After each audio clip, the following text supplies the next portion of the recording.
Hello class. आज की video में हम डिस्कस करने वाले हैं इलेक्ट्रोमैग्नेटिक इंडक्शन। इलेक्ट्रोमैग्नेटिक इंडक्शन जो है लेके 10th क्लास से इंजीनियरिंग तक आपका पीछे कभी नहीं छोड़ता है। इसके अलावा अब तो जो आप नॉन टेक्निकल की तैयारी कर रहे हैं तो उसमें भी जो है जनरल साइंस में ये चीज़ें पूछ ली जाती है कि हमारे घर में जो मोटर है या फिर जो घर में मिक्सर है या फिर जो घर में इंडक्शन कुकर है वो किस प्रिंसिपल पे काम करता है।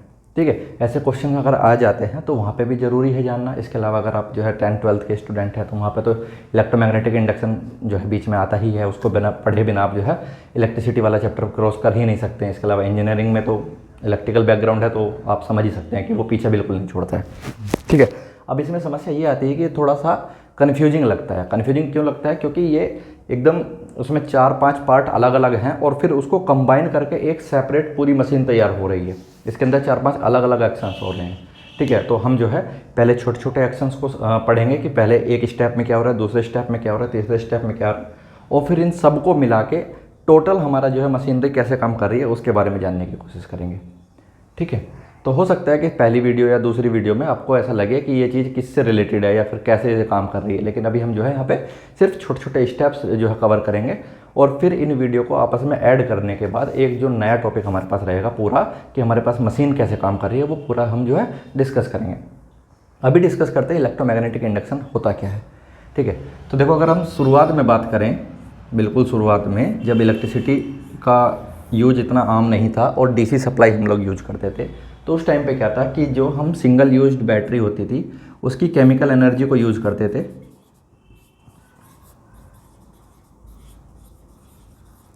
और उसको जो है इलेक्ट्रिकल एनर्जी में कन्वर्ट करते थे।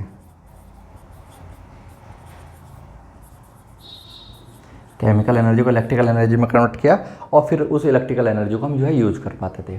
ठीक है, ये बिल्कुल जब इलेक्ट्रिसिटी डेवलप हो रही थी उस टाइम की बात है। ठीक, उसके बाद जो है एक साइंटिस्ट हुए, उनका नाम था हेंस क्रिश्चियन।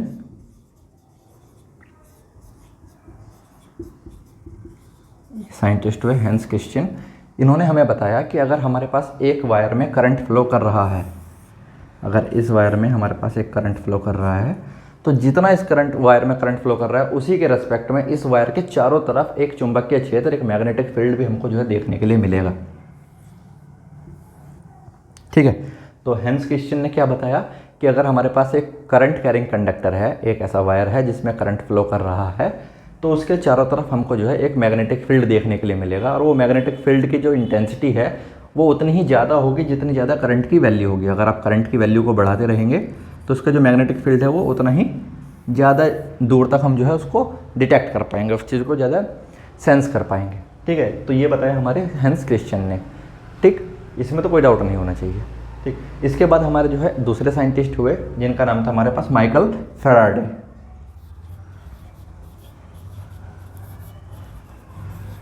माइकल फैराडे नाम तो आपने सुना होगा, काफ़ी बार सुना होगा। पूरा लिख देते हैं।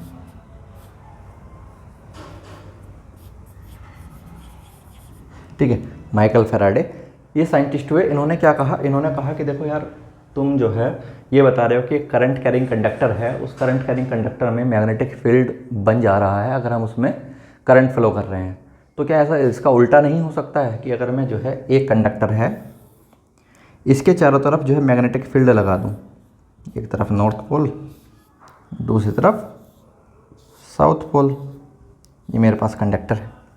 ठीक, अगर मैं एक कंडक्टर है, अभी इसमें करंट फ्लो नहीं कर रहा है।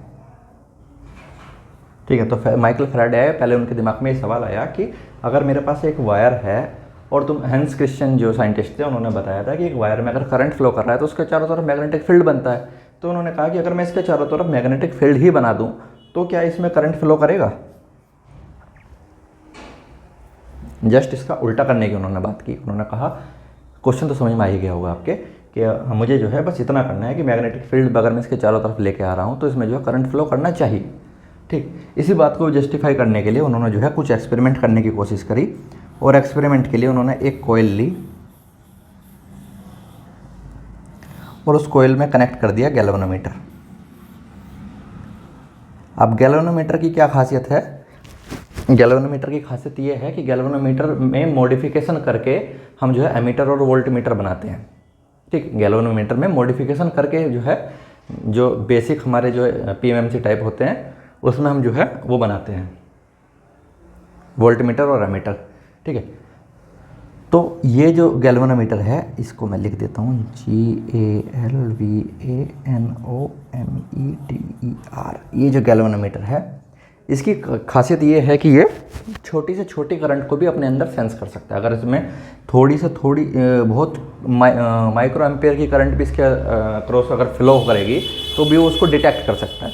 ठीक है, तो एक्सपेरिमेंट शुरू हुआ, उन्होंने जो है एक मैग्नेट ली, इस मैग्नेट को, ये हमारे पास एक तरफ नॉर्थ पोल एक तरफ साउथ पोल है, इसको किसी भी तरफ रख सकते हैं, ये इसकी निडल है। ठीक है, गैल्वेनोमीटर सेंटर में था, एकदम जीरो दिखा रहा था। हमने जो है इसको मैग्नेट को जो है इसके अक्रॉस मूव किया और ये जो है इसके अंदर से पार की मैग्नेट, इसके कोयल के बीच में से। तो जैसे इसमें से ये पार की तो जो इसका निडल का मूवमेंट था वो एक डायरेक्शन में होने लगा, और सिर्फ जब तक उसका मूवमेंट रहा जब तक ये मैग्नेट जो है आगे की तरफ मूव कर रही थी। जहाँ पे ये रुक गई वहीं पे जो वो फिर से जीरो पे आ गई। उन्होंने फिर उसको आगे किया तो फिर से उसका आगे की तरफ डिफ्लेक्शन दिखने लगा, और फिर जब उन्होंने मैग्नेट को पीछे की तरफ खींचा तो जो निडल का मूवमेंट था अब वो आगे की तरफ नहीं था, अब वो निडल का मूवमेंट पीछे की तरफ था। ठीक, इन्होंने इस एक्सपेरिमेंट को काफ़ी बार दोहराया, काफ़ी बार दोहराने से उनको पता चला कि मैं अगर मैग्नेट को धीरे धीरे आगे की तरफ ले जा रहा हूँ तो जो डिफ्लेक्शन है बहुत ही हल्का होता है, जो निडल में मूवमेंट होता है आगे की तरफ वो बहुत ही हल्का होता है। अगर मैं मैग्नेट को तेज़ी से जो है आगे पीछे आगे करने की कोशिश करता हूँ तो जो मूवमेंट है वो जो है ज़्यादा होता है। अगर मैं उसको पीछे करता हूँ तो जो मेरा मूवमेंट है, जो डिफ्लेक्शन है गैल्वेनोमीटर के अंदर, वो अपोजिट डायरेक्शन में होता है उसके जिस डायरेक्शन में पहले हो रहा था। ठीक है, अपोजिट डायरेक्शन में एक तो मूवमेंट होता है, दूसरा सेम वही बात कि अगर मैग्नेटिक फील्ड जो है तेज़ी से चेंज हो रहा है तो जो है गैल्वेनोमीटर में डिफ्लेक्शन ज़्यादा होता है, अगर कम होता है तो कम स्पीड से कर रहे हैं तो डिफ्लेक्शन कम होता है। तो यहाँ से जो है फैराडे ने 3 हमारे कंक्लूजन निकाले। 3 कंक्लूजन क्या क्या निकाले? एक कंक्लूजन तो यही निकाला, पहला कंक्लूजन ये निकला कि अगर हमारे पास मैग्नेट है और वो मैग्नेट रुकी हुई है, अगर वो मैग्नेट रुकी हुई है तो जो है मैग्नेटिक जो EMF है वो इंड्यूस नहीं होगा। ठीक है, इसको लिखा जाए तो क्या लिखेंगे, इसको लिखते हैं,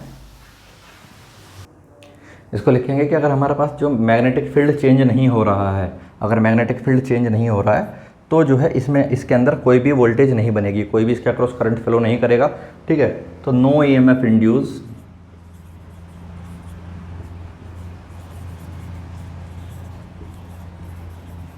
व्हेन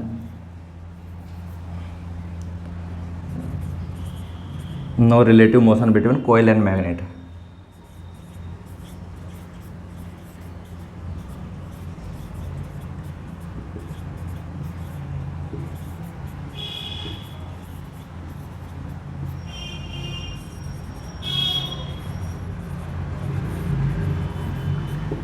ठीक है, जब कोयल और मैग्नेट के बीच में आपस में कोई मोशन ही नहीं रहेगा, या तो आप मैग्नेट को रोक दीजिए, कोयल को आगे पीछे कीजिए, या फिर आप जो है कोयल को रोक के रखिए और मैग्नेट को आगे पीछे कीजिए, दोनों में से कुछ ना कुछ तो आपको करना पड़ेगा। ठीक है, अगर दोनों की दोनों स्टेशनरी हैं और आप कह रहे हैं कि मैग्नेटिक फील्ड तो इसमें से निकल ही रहा है, तो फिर ये जो है क्यों इसमें EMF इंड्यूस नहीं हो रहा? तो इसके बेसिस पे ये पता चलता है कि जो इसमें EMF बनता है वो किस पे बनता है? जब इसका मैग्नेटिक फ्लक्स चेंज होता है टाइम के साथ साथ, तभी इसके अंदर जो है EMF बनता है। एक हमारे पास कॉइल है, इस कॉइल के अंदर जो वोल्टेज बनेगी, जो वोल्टेज यहाँ पे बनेगी, वो वोल्टेज तभी बनेगी जब इस मैग्नेट का जो मैग्नेटिक फ्लक्स है, जो इसका जो मैग्नेटिक क्षेत्र है, ये जो है टाइम के साथ साथ चेंज होता रहेगा इस कोयल के रेस्पेक्ट में। कि अगर मैं इसको आगे लेके जाऊंगा तो जाहिर सी बात है इसके लिए तो अब इससे ज़्यादा मैग्नेटिक फील्ड मिल रहा है, अगर इससे दूर लेके जाऊंगा तो मैग्नेटिक फील्ड अब इससे कम मिल रहा है, फिर से आगे लेके जाऊंगा तो मैग्नेटिक फील्ड ज़्यादा मिलेगा, फिर पीछे लेके जाऊंगा तो मैग्नेटिक फील्ड कम मिलेगा। तो अगर ऐसे चेंजेस आ रहे हैं, यानी कि फ्लक्स का चेंज हो रहा है, फ्लक्स का चेंज हो रहा है, तो मुझे जो है EMF मिलेगा।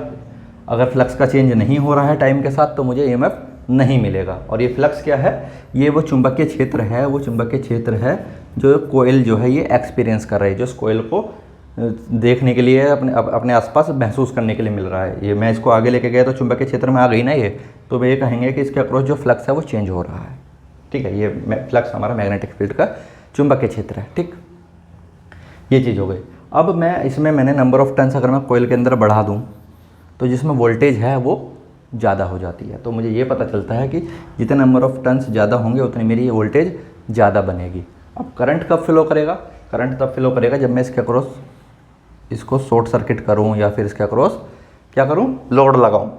इसके अक्रॉस लोड लगा देते हैं, कुछ भी वो मीटर लगा दीजिए या फिर एक रेजिस्टेंस लगा दीजिए। जब भी इसके अक्रॉस पूरा इसका सर्किट क्लोज मिल जाएगा। देखो करंट ऐसे तो फ्लो नहीं करती, करंट को चलने के लिए चाहिए पूरा रास्ता। जब तक पूरा रास्ता नहीं होगा तब तक करंट ना चलने वाली। ठीक है, तो यहाँ से हमारा ये कंक्लूजन निकला। इसके अलावा दूसरा कंक्लूजन इसका जस्ट उल्टा हो गया कि जब ईएमएफ चेंज होगा तो जाहिर सी बात है हमारा जो है करंट फ्लो करेगा। ठीक, अब तीसरी चीज़ है, दूसरी तो ये हो गई इसका अपोजिट कि ईएमएफ इंड्यूस नहीं होगा अगर दोनों के बीच में रिलेटिव मोशन नहीं होगा। दूसरा क्या कहता है कि ईएमएफ इंड्यूस होगा जब भी उसके बीच में एक रिलेटिव मोशन होगा, और जितना नंबर ऑफ टर्न्स कोइल्स में ज़्यादा होंगे उतना मेरा ज़्यादा ईएमएफ इंड्यूस होगा। ठीक है, नंबर ऑफ टर्न्स कम होंगे तो मेरे ईएमएफ कम इंड्यूस होगा। ये बात पता चल गई। ठीक, अभी जो वोल्टेज जनरेट हुई है इसको दोबारा डायग्राम में बना देता हूँ।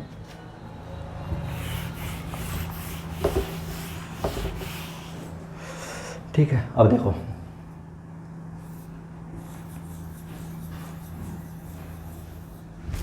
एक कॉइल ये है हमारे पास। अब इसमें जो है मैंने मैग्नेटिक फील्ड चेंज किया, इसके अक्रॉस जो है मैंने मैग्नेटिक फील्ड चेंज किया। इसमें टू एंड फ्रो मोशन रखा मैंने, मैग्नेट को आगे पीछे लेके मैं जाता रहा, जिसकी वजह से इसके अक्रॉस जो है एक ईएमएफ इंड्यूस हो गया। इसके अक्रॉस एक इलेक्ट्रोमैग्नेटिक फोर्स बनने लगा। ठीक, इलेक्ट्रोमैग्नेटिक फोर्स बनने के बाद मैंने जो है इसके अक्रॉस एक लोड कनेक्ट कर दिया। ये हो गया मेरा लोड। ये कुछ भी हो सकता है, इसमें ईएमएफ इंड्यूस हो रहा है तो लोड तो मैं कनेक्ट करूँगा ही। जैसे ही मैंने लोड कनेक्ट किया इसके अक्रॉस अब क्या होगा, एक करंट फ्लो करने लगेगी, क्योंकि वोल्टेज है हमारे पास, लोड है, सर्किट पूरा है, सर्किट क्लोज है पूरी तरीके से। तो क्या होगा, अब इसमें क्या होगा, करंट फ्लो करने लगेगी। अब ये जो करंट फ्लो कर रही है, ये जो करंट फ्लो कर रही है, फिर से वही हैंस क्रिश्चियन वाले रूल पर आ जाते हैं कि जब करंट फ्लो करेगी किसी भी वायर में तो उसके चारों तरफ क्या होगा, एक चुंबकीय क्षेत्र बनेगा। अगर जब ये जो है करंट इसके अक्रॉस फ्लो कर रही है तो जाहिर सी बात है एक इसका चुंबकीय क्षेत्र ये भी बनेगा। ठीक है, अब ये जो मैग्नेटिक फ्लक्स बना है, ये वाला फ्लक्स, ये इसको कहते हैं इंड्यूस्ड फ्लक्स। इसकी डायरेक्शन हमेशा जो हमारा प्राइमरी फ्लक्स है उसके अपोजिट रहती है। ये इसकी वजह से ये हमारा प्राइमरी फ्लक्स है।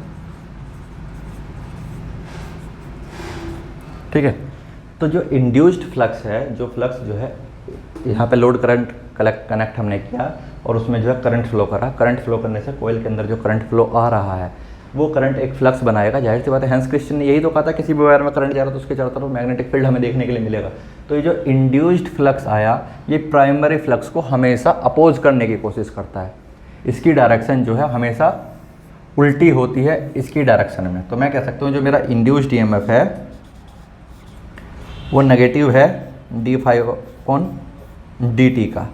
नेगेटिव साइन क्यों आया, क्योंकि जो इसकी वजह से जो मेरा फ्लक्स बनेगा, ये जो ईएमएफ इंड्यूस हो रहा है ये अपोजिट पोलैरिटी में होता है। अपोजिट पोलैरिटी का मतलब कि इसकी वजह से जो मेरा फ्लक्स बन रहा है वो जो है मेरे मेन जो प्राइमरी ईएमएफ फ्लक्स था उसको अपोज कर रहा है। ठीक है, अब ये बात सिद्ध की थी हमारे किसने, जो फैराडे का तीसरा नियम है, ये हम बात सिद्ध की थी हमारे जो है साइंटिस्ट हुए लेंज, उन्होंने। तो लेंज लॉ क्या कहता है, लेंज लॉ ये कहता है कि कभी भी किसी कोयल में अगर करंट फ्लो कर रहा है इंड्यूस्ड वोल्टेज के द्वारा अगर किसी भी कोयल के क्रॉस करंट फ्लो कर रहा है तो उससे जो फ्लक्स उत्पन्न होगा, उससे जो फ्लक्स प्रोड्यूस होगा, वो फ्लक्स हमेशा प्राइमरी फ्लक्स को अपोज करेगा, उसको कम करने की कोशिश करेगा। अपने ही जिसकी वजह से वो पैदा हो रहा है उसी को जो है दबाने की कोशिश करेगा, जिस थाली में खाएगा उसी में छेद करेगा। ठीक है, ये सारी चीज़ें जो है हमारे जो साइंटिस्ट हुए लेंज, उन्होंने बताई, और लेंज लॉ उसी बेसिस पे जो हमारा फैराडे का तीसरा जो स्टेटमेंट था वो हमारे लेंज लॉ को भी जस्टिफाई करता है। ठीक है, तो अगर आपसे पूछ जाए लेंज लॉ क्या होता है तो लेंज लॉ आप बता देना कि जो एक कोयल है उसमें जो EMF इंड्यूस अगर हम कर रहे हैं मैग्नेटिक मोमेंट की मदद से, तो जो EMF इंड्यूस हो रहा है और उसमें फिर अगर हम लोड लगाते हैं तो उस लोड को कनेक्ट करने से हमारा सर्किट पूरा हुआ और उसमें जो है करंट फ्लो करने लगा। अब वो करंट इस कोयल के अंदर क्या करेगा, एक मैग्नेटिक फील्ड बनाने की कोशिश करेगा, एक मैग्नेटिक फ्लक्स जनरेट करेगा। वो फ्लक्स हमारा जो प्राइमरी फ्लक्स था उसको अपोज करता है, उसको जो है काटने की कोशिश करता है, उसको दबाने की कोशिश करता है, उसको कम करने की कोशिश करता है।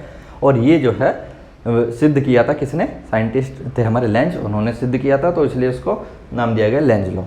ठीक है, अभी तक मुझे लगता है कि बहुत ज़्यादा हमने जो है बातें नहीं की हैं, सिर्फ बेसिक सी बातें की हैं। तो अगर इतने में अगर आपको कोई डाउट नहीं बनता है तो बहुत बहुत मुबारक हो। धीरे धीरे पढ़ेंगे, छोटे छोटे से जो है स्टेप्स ले लेके, जिससे हम जो है चीज़ें में कन्फ्यूज ना हो। ठीक है, तो यहाँ पे अगर इतना आपको समझ में आता है तो बहुत बहुत बहुत अच्छी बात है। ठीक है, इतने में अगर आपको कोई डाउट बनता है तो मुझे एक बार कमेंट करके ज़रूर बता दीजिए। और इससे रिलेटेड जो अगला स्टेप है वो हमारा सेल्फ इंडक्शन और म्यूचुअल इंडक्शन। ठीक है, सेल्फ इंडक्शन क्या है, म्यूचुअल इंडक्शन क्या है, उसके बाद हम पढ़ेंगे क्यों हम इसमें कोर लगाते हैं, वो चीज़ें देखेंगे। ठीक है, वो देखेंगे हम अगली वीडियो में। अगर इससे रिलेटेड कोई डाउट है तो मुझे कमेंट करके बताइए। Thank you.